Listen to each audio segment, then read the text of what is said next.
I packed a backpack and I flew to Havana, and I just went hitchhiking, with nothing to my name. So you're making some tough decisions at the age of 17. Yeah. I had taken a bus to Miami, and then I'm like, hey, Mom, this is my first time doing laundry. My daughter is now 14. Yeah. If she's 17 and wanting to go, travel, I'll put some boundaries to that, right? Yeah. Because of her safety. Children will finish high school and they'll have great grades. And I'll tell them, okay, make Christmas dinner for everybody. Yeah. They don't know where to start. I like James Bond's idea to a car. Drive a fancy car and then drive it off the cliff and then walk away not caring about the car. That's what I like. Phil, welcome to Leaders Mindset. You're one of those very unique leaders that everybody wants to work for. What type of a work culture are you creating that makes people want to work for you? First of all, that's a bit of a surprise to me. I'm not sure that they all do. Let's call this the icebreaker. Yeah. I wish I could tell you that there was some sort of a mastermind strategy around creating a work culture that resonates with people, but I think it goes back to realism. I try to be extremely real with the way that we conduct ourselves in the office, and I think that's what people call the culture at our place, but it's very human, it's very real. It's like I was just on a call right now with for some government funding. Okay. And driving here, right? And at the end of the call, I got a bunch of consultants, a bunch of people from the government and so on. And I say, this is interesting. It's the first time I'm on a government call. I'm driving to a meeting, and I had an egg sandwich at the same time. I said, this is a first experience for me. And I think that, and everybody laughs there, but this is the reality. I feel like, human beings, we have a reality of how we conduct ourselves in life. And then there's the reality of who you change yourself into when you meet somebody, who they see you as, how you shake their hands, how you portray yourself as a professional individual. But behind that curtain, there's a human being. And so what I try to do in the mannerism that we manage our companies or we grow is that individual, the individuality of that person remains the same. But most people have a lot of personalities. They got the personality for sales, they got the personality for customers, they got the personality for their boss, they got the personality for home. But what if you got rid of all of those different costumes, and it was just the individual that was left behind? Wow. But so that's what I try to do. This is a very incredible thing. And it seems like the world has evolved now to more realism. Is that the sense you're getting? Because we've had Gen Zs come into the podcast, and they were openly talking, and there was nothing hidden. It's not like they were wearing corporate hat and then outside the corporate world they're wearing different hat. It was nothing like that. So they were like, we want to be who we are. So we want to be as real, and that is the way for us to connect with our communities. And it seems like you're kind of creating that kind of work culture. Yeah, I think that's where things have evolved to. Pandemic and social media and otherwise, people just want to see real. They're sort of, I think, tired of make believe and accepted norms. So every norm is being disrupted, and every mannerism of interaction is being looked at as, is it real or is it fake? And people are questioning themselves in that way, right? Yeah. So I think if you take that and you make it really real, then you understand that every human being needs to eat. Every human being goes to the washroom. Every human being deals with the same challenges at home and at work. And so really, there's no need to sort of masquerade around with some different. So how do you create that work culture in your business? How do you inspire people to be themselves, who they really are in the workplace? The how is always the critical part. We can talk about, yes, it should be this, it should be that. And we hear this all the time from leaders. Yeah, we want to create, we want to do this, we want to do, but the how and how they inspire their employees is something a little different. And it seems like, after the discussions, the implementation part never takes place. Yeah. So what are you doing? What do you have in your workplace that inspires employees to be open, to be themselves? Um, You're smiling. yeah. I Yeah, know there's a lot that's coming to your mind. because the answer is actually so simple. Mm, It's personification. It's embodiment. mm, If the leadership at the top is a certain way, you're going to hire people that are of similar nature or they're accepting of that, mm, and then other people are going to feel comfortable with doing that. But if you have some, um,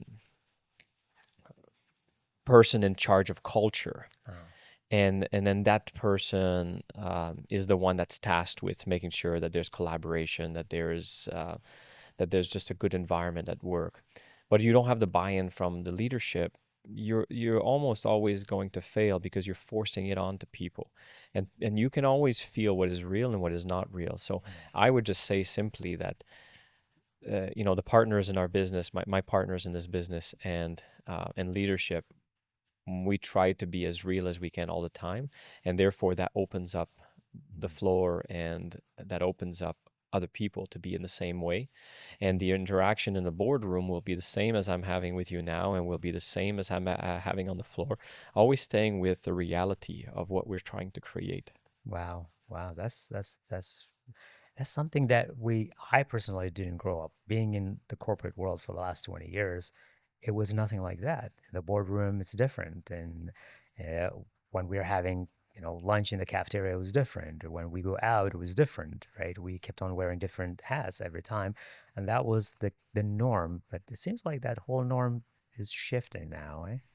Yeah, Mm. I don't see that as being the way of this, this era. I Mm. think that the way of and that's why I think that that's what happens is when people come and they start working with us, they're like, I've never experienced this kind of a thing, right? Like, so for example, we go to a trade show, we had some new executives that work with us. We go to a trade show. What's the first thing you do when you go to a trade show, right? Every founder, every person running trade show is going to have their own answers of how they do it and so on. What's the first thing we do? Well, we're all about health and wellness and sustainability and so on. So the first thing you do is we fly into this new city. We go get settled at the hotel. We go to the market. Mm. I go to the market. What market? What do you mean? Whatever the local market, Okay. fruit and vegetable market. I go to the local market. I go buy some fruit from there. I bring my own ceramic knives. I won't bring my own things. If I don't have a knife, I buy a knife at the supermarket. Mm. I'll cut a watermelon. I'll serve some fruit. Let's enjoy this moment here. Mhm. I'll make sure I got stuff for my lunches for the next couple of days. Why? Because my own personal values are around health and wellness and sustainability, and I'm not going to eat hotel or fast food for the next 3 days. So I'm going to bring the people that are coming to this trade show, I'm going to bring them with me on that journey. And now they're going to understand that, you know, okay, this is a little Mm. different here. Like Mhm. usually, like it's like land, go to trade show, set up, hotel, restaurant. Like Yeah. this thing, after you've done it for a long time, when you're growing a company, becomes very daunting. Mm. So this realism is like, and I have this saying is like, people say, oh, I like to, let's travel light, right? There's a movement towards traveling light, a single, suitcase, a backpack. Let's travel light. Let's not bring everything. But I like to tell people travel heavy. I like traveling heavy. Okay. And That's what is, and that's what, quite opposite. what does that mean? It mean I travel heavy because I don't leave my concepts and principles at home. Mm. I carry them with me everywhere I go. So it doesn't matter which circumstance that I'm in. I'm going to carry that concept and that principle. If that concept and principle says that this is the way I eat and this is the way I live my life and this is Mm. the way I have interaction with people, I'm not going to shelve that because I'm not at home or in my office and Mm. I'm in Vancouver, I'm in Indianapolis or where I am. Mhm. I'm going to carry that with me. Mm. So staying rooted, to your concepts and philosophies is very important, and Mm. it builds character, and it's part of that cultural element that you're talking about. But So, and I'll add something else to that is like you say you worked in corporate for 20 years. It's like, when I hire people, oftentimes they have young kids. I have school activities. How do you guys deal with that? I say, you got school activities, you better yeah. go Mm. take care of the kids. You have, I have a family. What would I want for others? What would I want for myself? Well, if I have school activities or I want to spend some time with my kids, I'm going to Mm. go do that. Mhm. So why would I want something different for my staff? So, the idea of that golden rule, do for others as you Yeah. would have done unto you, Yeah. is very important. So that's why I mean, like, company cultures, you know, are far reaching, into specialty concepts and techniques and strategies where really it just comes back down to basic human nature, you So know. be as human.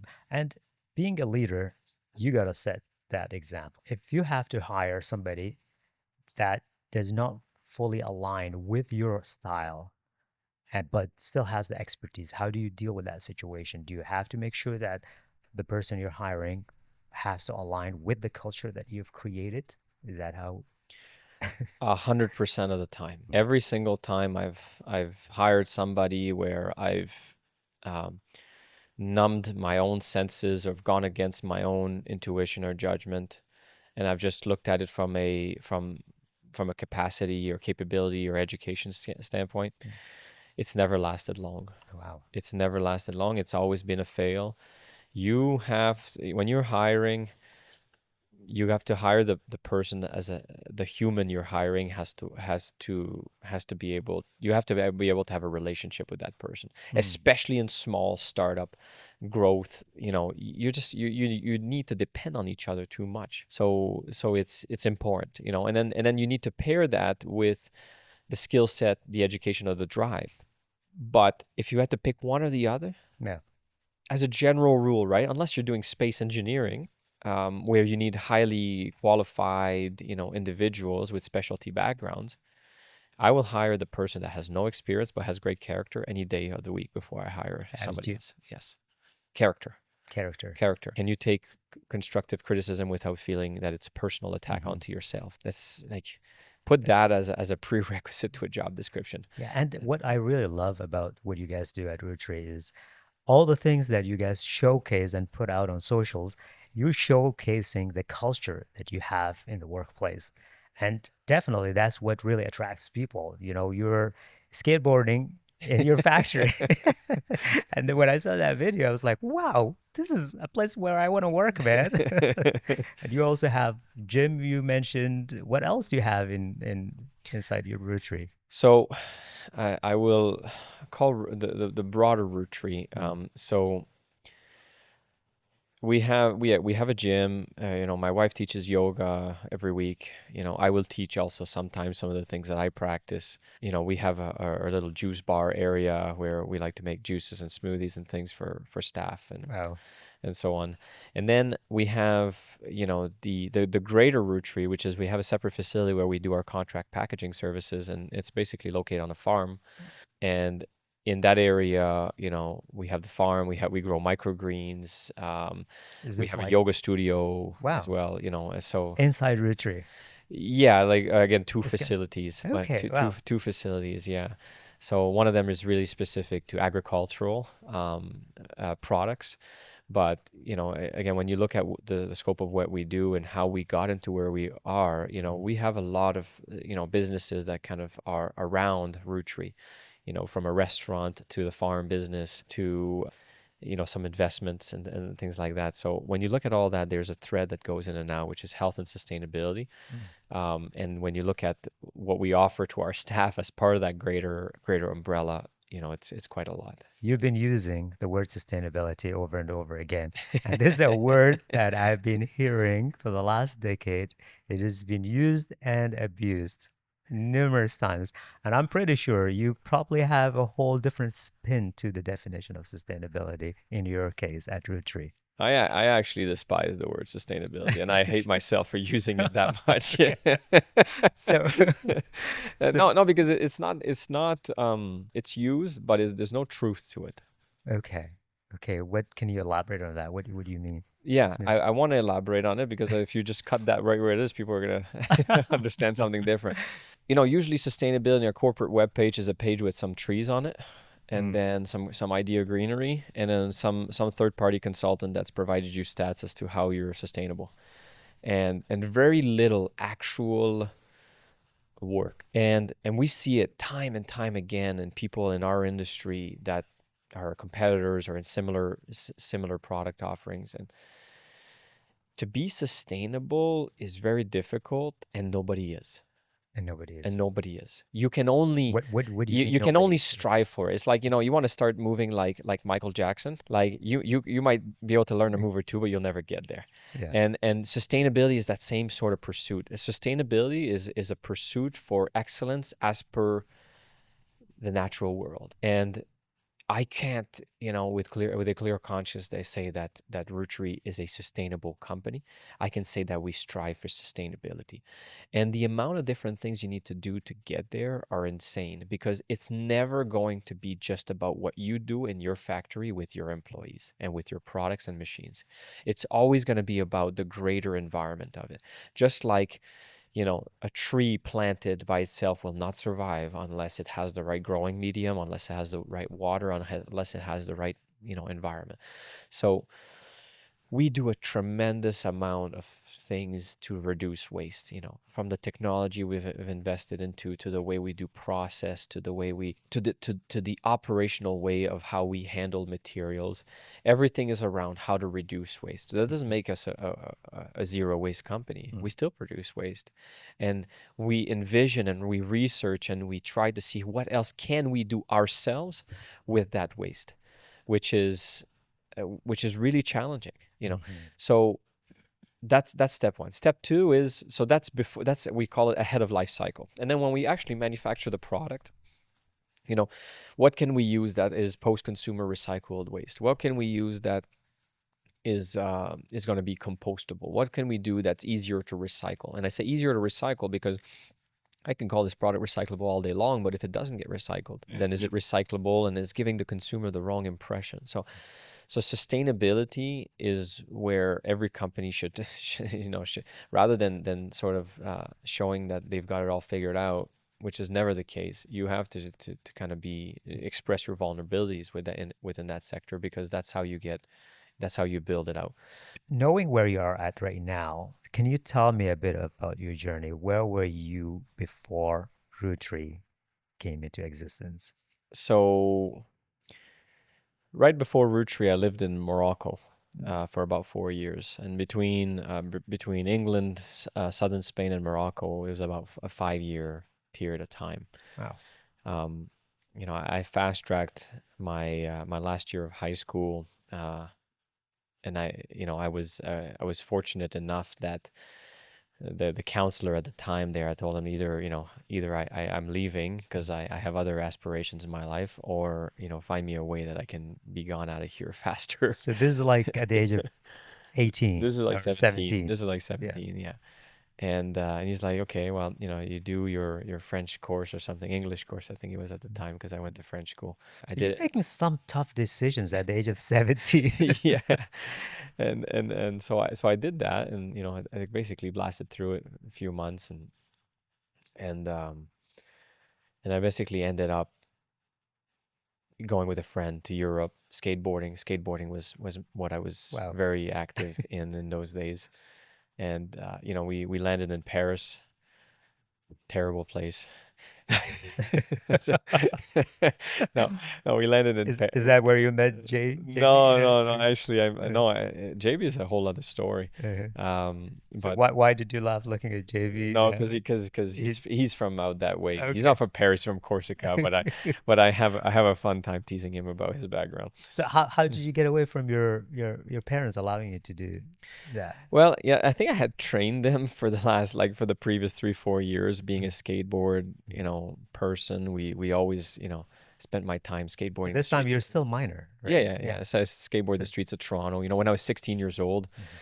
I had worked for the summer, and I was going to buy this beautiful lake photography camera. But instead of doing that, I went and bought myself this moped scooter, 49cc, very popular in Quebec in those days. Okay. And you could drive them with a G1 license. Oh, So at 16, there I was with my moped, and I went everywhere, right? cruising around. Yeah, to school, to skateboard, to move around. So, I did that. And then actually the first thing I did when I finished high school, I didn't go to Europe right away. I went on this website. Okay, it was a very, very HTML sketchy web. By today's standard, it would be a very sketchy website.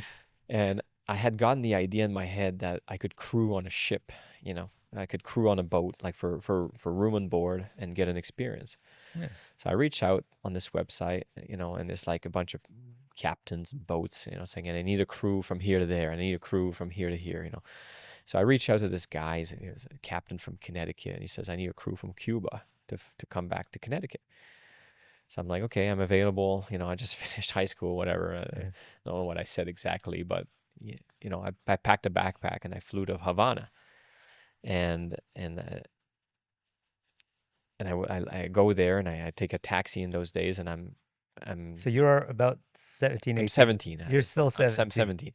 So I go at Havana and I take this taxi and I land at the marina there and I go see the captain, and he's a proper captain, like pirate, you know. And and he's like, "You're just a kid, you know. I thought You're you were an good. experienced Yeah. crew showing up over here. You know, you're just a kid. What are you doing here?" I'm like, "Well, this is who I am, and I'm Yeah. here. You know, I just have a one-way flight." Uh, So as much as he felt like, you know, I'm gonna, or I guess he, well, as much as he told me, we're gonna go back to Connecticut, he ended up staying docked there, so it's some ship issues or boat issues or whatever it was. We ended up staying there, you know, for 2 months. So during those 2 months, 2 months before. during those 2 months, I explored, you know, the countryside, and Uh, I just went hitchhiking, you know, uh, with nothing to my name. And I had found another friend at the marina, and we just kind of went here and went there. You know, we would be in the middle of the rainforest, you know, on the road, you know, whatever passes by there, and we'd hear like, oh, there's waterfalls there. How did you You survive? know, Nutri-Grain bars over an open fire. Oh man. You know, I don't know. I always had, you know, from most early ages, sort of just general faith that things gonna work out, and I just went with that. So That is a huge risk at the age of 17. And uh, there's a story behind also, the parent side and all that. And I'm not sure if you want to cover part of that because like my daughter is now 14. If yeah, she's 17 and wanting to go, travel, I'll put some boundaries to that, right? yeah, Because of yeah, her safety. yeah. Yeah, you know, I don't know. I guess I think about it this way, that myself too, because I got three kids, right? Yeah. And I think like, what the hell did my parents allow me to do? Like I would never, I would never, right? They're not that age yet, but I would Yeah. never.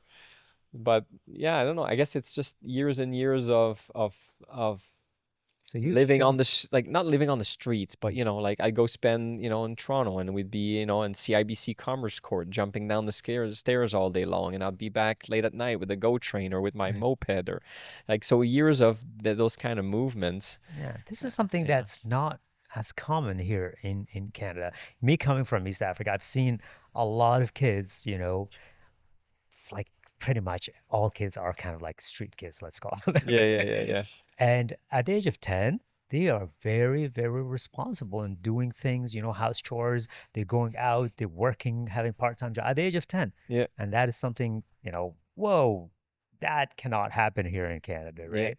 So it kind of like reminds me of but it that. should. It should, It yeah. should, in many ways it should. Like I didn't know how to do laundry till I was 18. Wow. You know, Wow. or Yeah. 17. You know, Yeah. I had taken a bus to Miami, and then I'm Mhm. like, "Hey, mom, you know, this is my first time doing laundry. Like, can you tell me how to do it again?" Yeah. Like, no, It- this is ridiculous. What are we teaching our kids? You know, and this is kind of like, you uh-huh. know, part of my life philosophy now. Like living on a farm and so on. It's like you got to teach people, your kids, how to cook That's from a very early age, and very, how to deal with, you know, manual labor, and go and get the eggs, yeah. and fixing stuff, you Yeah. know. And I didn't have that. I was really Mhm. embottled inside this world of skateboarding, and that's what I did. But Wow. my That travels then brought everything else to me, wow. you know. That's so now you're 17, you're in Havana. You got stuck there for 2 months Yeah. before. I go there for 2 months, you Yeah. know. I hitchhike around, I enjoy the weather. At some point we end up sailing back. Sailing Um, back where? so sailing back towards Connecticut, and it took Okay. us about a month, you Uh-huh. know. So we went through the Florida Keys, and then, you know, after Florida, we entered the Intercoastal Waterway, and then, you know, just kind of kept making it through. And then at some point, we go through New York City, you know, and then we land in Connecticut. And that took us about a month because we stopped along Yeah. the way, you know. And that was a tremendous. Are you writing a book about this? opportunity. I don't know if I should, but people encouraging me to, I guess. Uh, And then, I came back and then, I got the travel bug again. So, I worked a couple months and saved, a couple $1,000 and then I went to Paris. hmm. And now it was all about, skateboarding because some of these really popular, famous sites that I had known through videos and idols at the time and so on are all out in Europe. So from Paris, hitchhiked down to Biarritz, which is on the southwest, you know, coast, and then all across France, down to Toulouse, down to Marseille, and in Marseille, I met one of the guys that was crewing on the ship with me back from Oh, Cuba. okay. And then we went to Barcelona. We rented an apartment in Barcelona for about a month, and When you say we, who it else? was a friend of mine. And then we along the way we'd recruited two Australian friends. Along the way, recruiting more Along the friends. way, yeah, actually, it was the first day, first night. We arrived in Paris. We were at this hostel. Uh, you know, first time really staying in a hostel. So I come down and very busy and loud at reception. And I sit down with a group of people there, and just kind of say hi. And we meet these two Australians, and then the rest of the trip Come was with on, these join guys. us. That's it. It's just like that's what it was. Yeah. So the original friend is from Canada? Yeah, he's from Canada. Okay, so you both traveled to Both Cuba. travel. Okay. Yeah, yeah. All Well, right. no, not to Cuba, but to France. To Oh, yeah, okay. yeah. But when you were going to Cuba, I you was were by alone. You were myself. by Yeah, yourself, alone. Yeah. alone. So you started taking risks at very early age. Yeah, yeah. I guess you And could put it like that. and Yes, you were going. that's the thing because you gotta doing something that puts you at very high risk, and you become kind of like we adapt, right? As we put ourselves out there, and then that kind of like helps us to do, to become more risk takers as we grow. And I think Yeah, you is it desensitize to risk a little bit. I think that that's one of the main things that goes on as you go through years of entrepreneurship and yeah. whatever maybe lifestyle is you desensitize to it, and that's what I see as the main Wow. difference between peers and friends and people that haven't taken the entrepreneurial journey is that Hmm. they've got this risk threshold, which is it doesn't allow them to Mhm. to kind of go into it. And I like, oh, you got a great idea. Oh, are you starting that? And then they express desires to start something or to go, down that road. But the risk is really got them, Yeah. really got a hold. Whereas for me, I look at the same thing. I'm like, yeah, do that tomorrow. Like, Yeah. no problem. Yeah, that's So fascinating. And yeah. that kind of like brings up the things that you mentioned earlier about children, how we should raise our children to become more risk takers, right, at very early ages. Yeah, I don't know if it's teach them to be risk takers as much as teach them reality of life right from the beginning, right? Because But when you when say reality of life, that context could be different places, right? but yeah, it is. It can be different based on your culture where you Yeah. are, but at its essence, the reality of life doesn't change. The reality of life is you got to eat, and therefore you should You know how gotta to make hate. food, and Mm, therefore you should know how to grow food, and you should have a general idea of those things. mm. You got to wash your clothes. How do you do that? Clothing, food, shelter. These The are the basics, basic necessities. basic necessities of being a human. So, things around the house. How many times does parents take time to teach their kids about what goes on in the mechanical room? How does this house get heated? When do you change the filters? Mm, And where do you get your water? How does a well work? mm, So the reality of human life is somewhat similar from wherever you go, and those things and the curiosity around those things and the experience you get from being involved in the reality of those things is really important from an early age.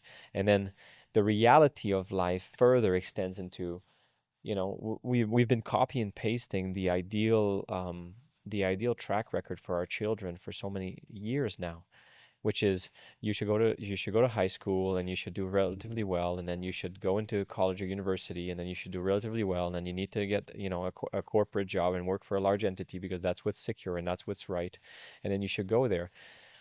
But I go back to the reality of life is that we idolize the people that didn't do that at all. mm.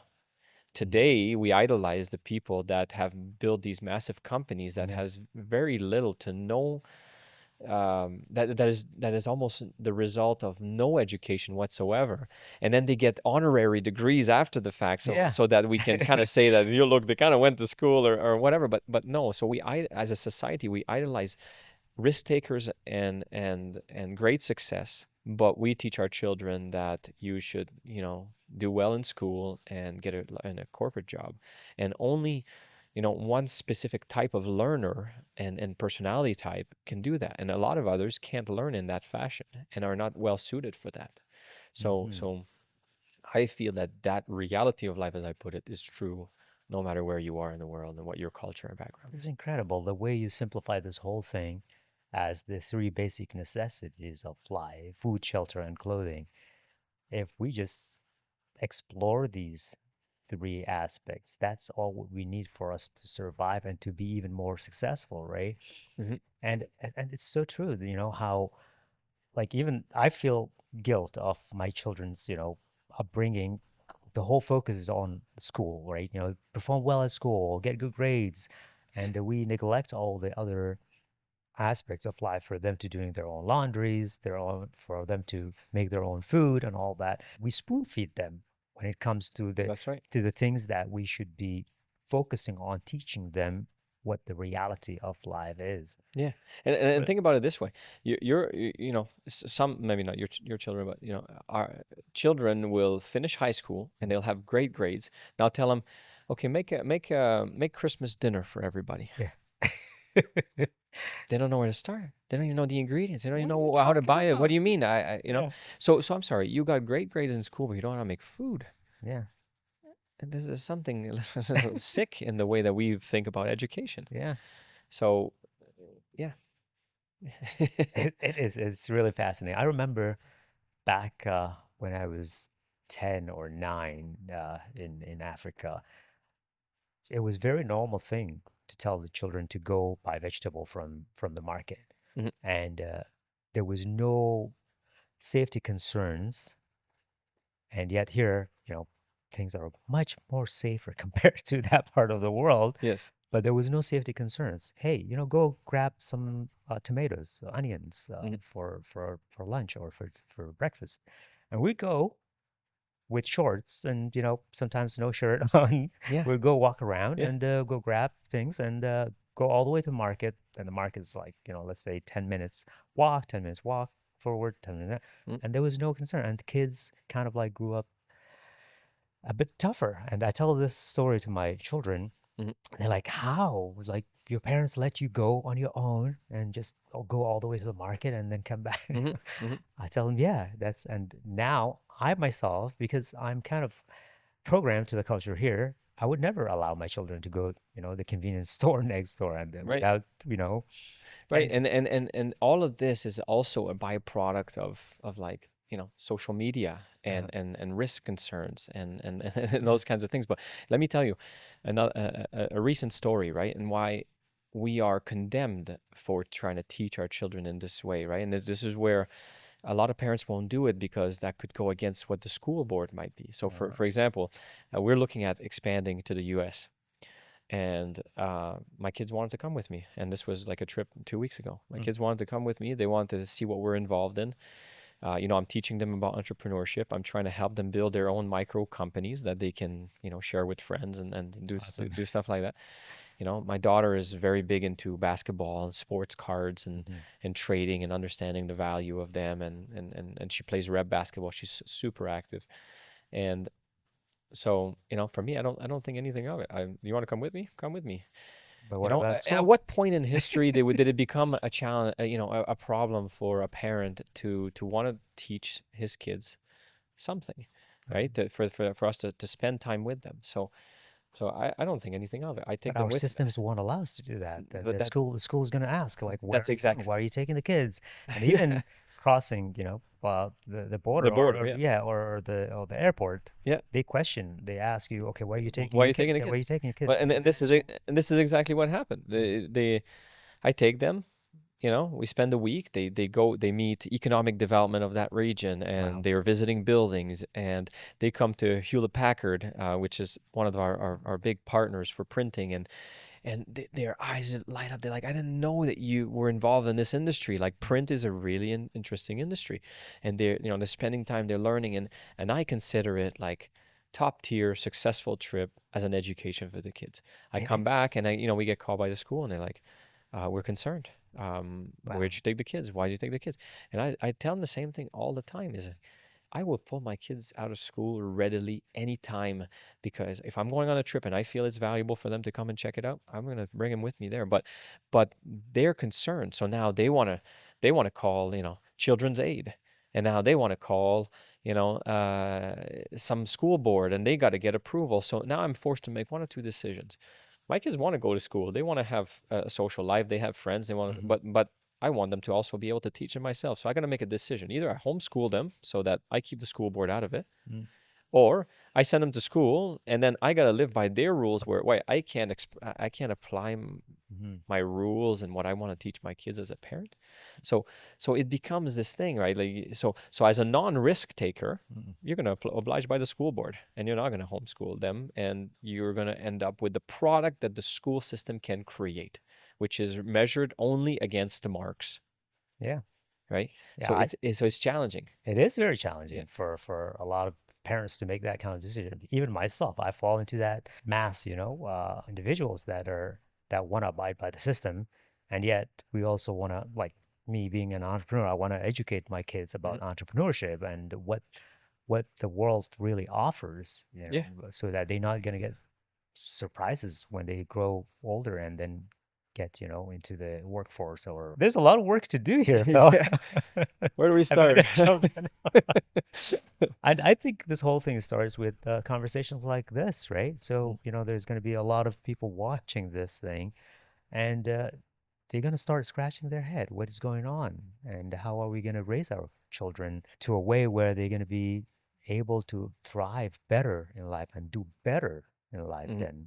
than our generation, right? Yeah. I mean, Yeah. it just goes to, parent or non-parent, you look at who it is that you consider successful Mm. and who's made it and who seems to have a good quality of life, and then just study their lives and see Yeah. how much has parenting, risk-taking, adventure, exploring been part of their lives, and how much has traditional school systems been part of their lives. Mm. And I'm not saying that it's got to be one or the other. I'm just Yeah. saying give us The give us the balance freedom to exercise our obligation. as parents. We have an obligation. Yeah. And then the obligation is not create children to create population, but the obligation is create quality individuals. Well, I want to create quality individuals. I really have no desire or reason to be a parent unless I'm going to be there to try to create quality individuals that can help make this world a better A place. better place. Yeah, you So, mentioned success. What does success mean to you? Do you feel you've achieved the success that you dreamt of in life? yes, At one point, did you feel that way? at every given moment. Even before Rootree, you felt like you were still successful. No, but it's not exclusively bound to Rootree. So, I Mm. have a mentor, and that mentor is my father-in-law. And my father-in-law is the person that mentored me from being a young skateboarding hippie to becoming a person that started a business and essentially many and most of the concepts that I live by. And it's kind of like I'll ask you, are you happy? And or are you going to be happier next year? Or are you happy yesterday and today not? Mm. So happiness or contentment, it has to be in the present moment, and those are the concepts and philosophies that once you've adopted them, your success is first of all, people see success as financial only, Mm. or today's times maybe financial is actually secondary to how many followers you have. Right? But if you look at holistic success, the one that allows you to keep your head on your shoulders, the one that where and it's easy to define success, right? Mm. So success in definition is freedom to do what you want to do. Mm. So some people consider that to be money because money can buy you freedom. and money has bought you freedom for a long time. But what money does, money buys you physical freedom. It just doesn't buy Mm, you mental freedom. mm, So a lot of people that have a great deal of money and it's very impressive and they can go, around the world on their yachts might be doomed with all types of mm. mental aches and anxiety. Yeah. So when you look at holistic success, it's like, do you have general freedom to do what you want to do? Yes. Do you have your health? Yes. Can you actually pay any attention to those three basics: the clothing, the the Yeah. food, the So, shelter? mm, Can you actually live in them? Now, right now we live in that motion, right? Where it's like entrepreneur at all costs. So like mm, on the road all the time, traveling hotel to hotel, and we even glamorize that. But the person that's doing that is not well, and they mm, don't feel well in their skin. I can guarantee you that. Show it to me day in day out. They would prefer mm, being at home, having a sense of rhythm, having a sense of consistency, right? So I have consistency.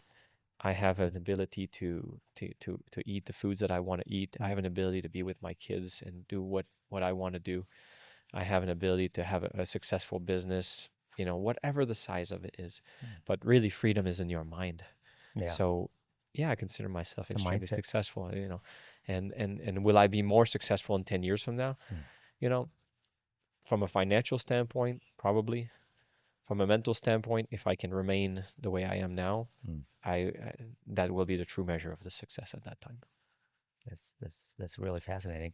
Uh, and the way success is being measured, we've had grade 8 graduates in the studio from this particular school, and we were questioning these kids, what does success mean to you? Or we didn't put it in that sense. We asked them about the things that they want to achieve in life, and all of them consistently said the same thing that they see on TikTok. The car, the house, and the travels, owning yachts and all that. And It's such a I'm sorry to say, it's such a misconstrued idea of success. so whose job is it to educate our children about the meaning of success? Well, Just the parents? it's the parents' jobs. The thing is, the parents are on social media too, so the parents think the same thing. Yeah. But study spirituality or human essence or anything like that. Does that car make you a better person? Mm, Does it give you better character?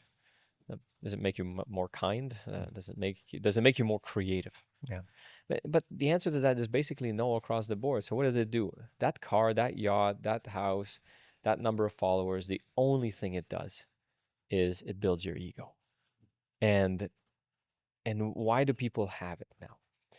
Is because everybody, the most intimate of human desires is to feel valued, to feel appreciated, Mhm. to feel special. That car, it makes that person feel special. The followers and the comments and the engagement makes you feel special. It's about people wanting to feel special because they lack it in their own homes, Wow. within their own self. So what if you just had special relationships and had contentment from those things, and then everything else you do, let it be something. I like James Bond's idea to a car. Drive a fancy car and then drive it off the cliff and then walk away not caring about the car. That's what I like. Yeah. You're human. Yeah. Wow. Let's not get too attached to these things because next year there'll be one better. What do you attribute this mindset that you have about success? Is there anything in particular that you attributed or an individual in your life? And I'm pretty sure it's a combination of things. Yeah, it's a combination of a number of things. Yes. So first is, from as far as I can remember, I always had this overall trust or faith in the universe that, so I have this way of making decision that tries to listen to the whisper of what I should do. It sounds a bit strange or whatever, but when I make a decision, I try to I try not to make the decision. I try to kind of send the question out there and Let it happen. see what answer comes back, and that's, they call it like a self study or self practice or meditation or something like that. But for as long as, I've been making decisions, I've had this general trust, like that. You could put it on books that I grew up with, like The Alchemist or Little Prince, or something like that, right? And then when I started traveling, traveling on its own is going to open your mind, but it's not necessarily going to shape you. Um, Shaping requires work, requires a mentor, requires, yeah, it requires assistance. You cannot yourself shape yourself into a master musician. You will need a teacher. You're not going to become a master carpenter on your own. So you always need the influence of people that are masters of their field to teach you. We call them mentors. So when I went to travel and I was in Morocco, at that time I had a teacher, and what I think what that person taught me was be bold, be different. He was a kind of mad scientist type of person, all about nutrition, and very unique individual. And that taught me, okay, it's okay to be unique and to be different, and to live without, outside of the societal norms. But the person that's had, the most substantial impact on my life is my father-in-law, in terms of what I've learned and the philosophies. These are philosophies that he teaches. He teaches certain martial arts systems. Hong Chuan Chen Tai Chi is one, and the other is Wing Chun. So I practice these things, and these things, they have a physical practice, but they come with a whole baggage of philosophies. And I try to live my life with those philosophies as a guiding principle.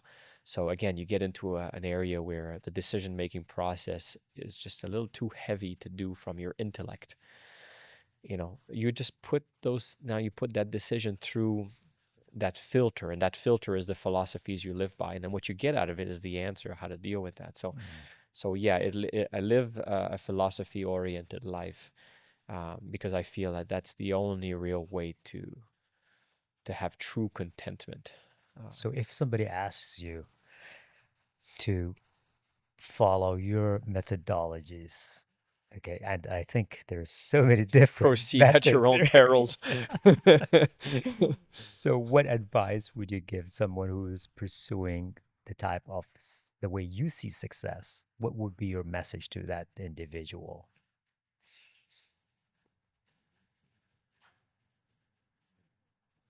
It's a deep one. Yeah, yeah, it is. Um, What I learned from what you said is let the universe determine how it's going to be, and accept the reality, and be real towards it. yeah, and I think that's a big part of it. But I think that what I would tell people is explore, Explore. explore and learn, Wow. and forget everything that is an adopted behavior. A glass of wine to celebrate a win is an adopted behavior. Why wine? Why for celebration? You know, there's so many things we do in life that are just adopted behavior.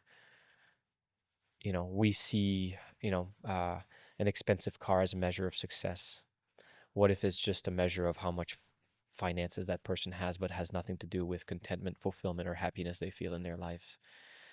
So explore and start deprogramming yourself from what societal norms are. Wow. That's what I would do, and I would say to you that it's very difficult to do on your own. So find people that help you with that, and find something, or in the other piece to that is, societal norms. What are you passionate about? Do what you're passionate about. Forget that. Forget what you're passionate about. Has nothing to do with the reality of life. Because passion is just something that you have acquired enough information and curiosity about that you've labeled it a passion. But the reality of it is that you just haven't been exposed to enough other things. You could be passionate about a lot of other things. So, I see opportunities come my way. If I went with passion, I would never be in the packaging business. I would be like a park ranger or something. I'm Yeah. passionate about nature. I'm going to go into nature. This is how my guidance counselor did in those days. Uh-huh. I like to let my mind think, okay, become a truck driver. No, I think uh, passion, that's why I say explore things, explore agriculture, explore textiles, explore, spices, explore carpentry. And I tell you what, you expose yourself to any one of those things enough, you're going to say to me, I'm passionate about Yeah. it. Yeah, absolutely. Yeah. For and so, something that you've never been exposed to, right. you'll never know. So how in the world are we telling our, you know, 17, 18-year-olds to go and study things they're passionate about in university or do something they're passionate about? They've had no exposure or Hmm. life exploration. So go explore, decondition yourself, stay with what's real, and find contentment from yourself. And that means spend a great deal of time, shaping yourself from a health standpoint, from a physical standpoint, from exercise. Do those things. Do those things that challenge your mind. Uncomfortable things that. Uncomfortable things. Yeah. Mm. So, who can support us and help us to get into those explorations? And you mentioned having mentor always by your side, Mm, and communities. Community plays a big role, right? yeah. Putting yourself in a community that helps you explore things.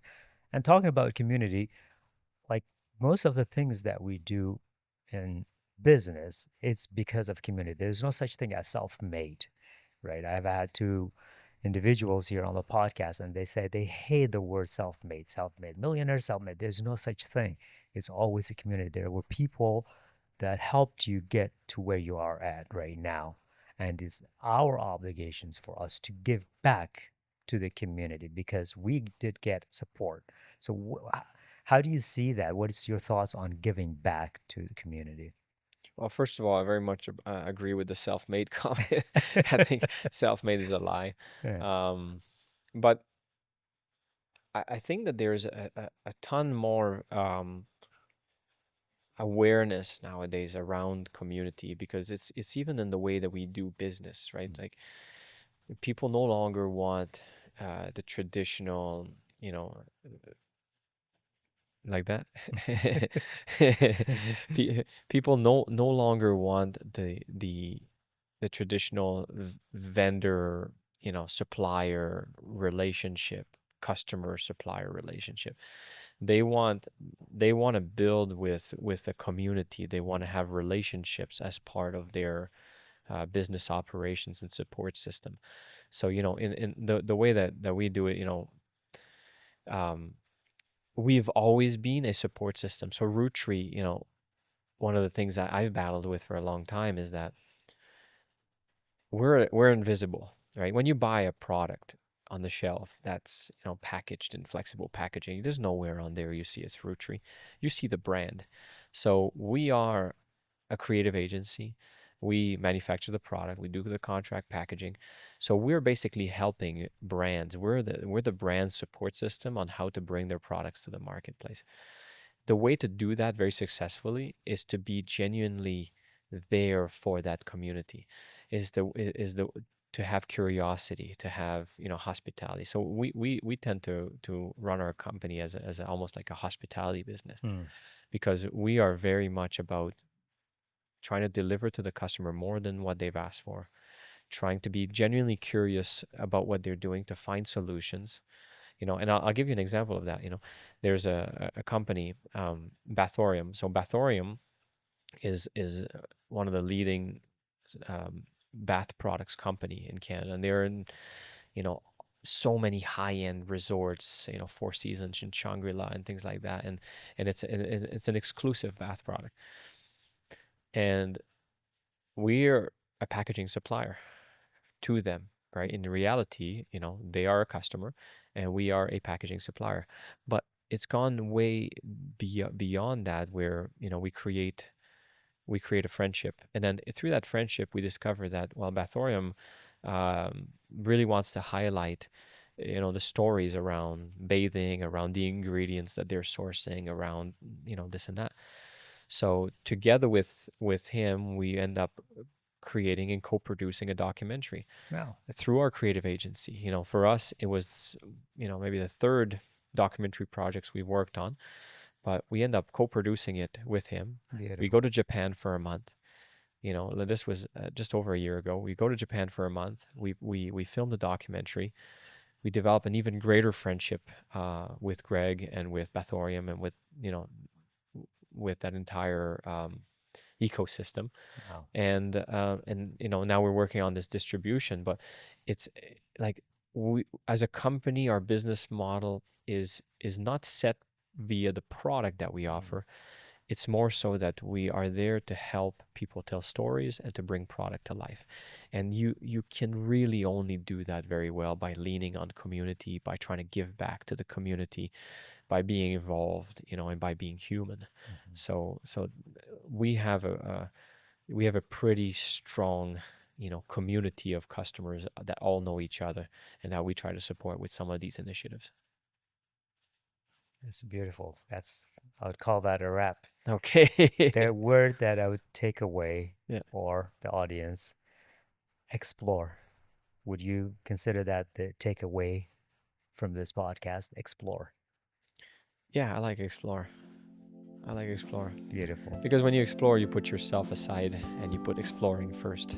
I'm just exploring, so Yeah. you're kind of like you've put your own stuff aside. And so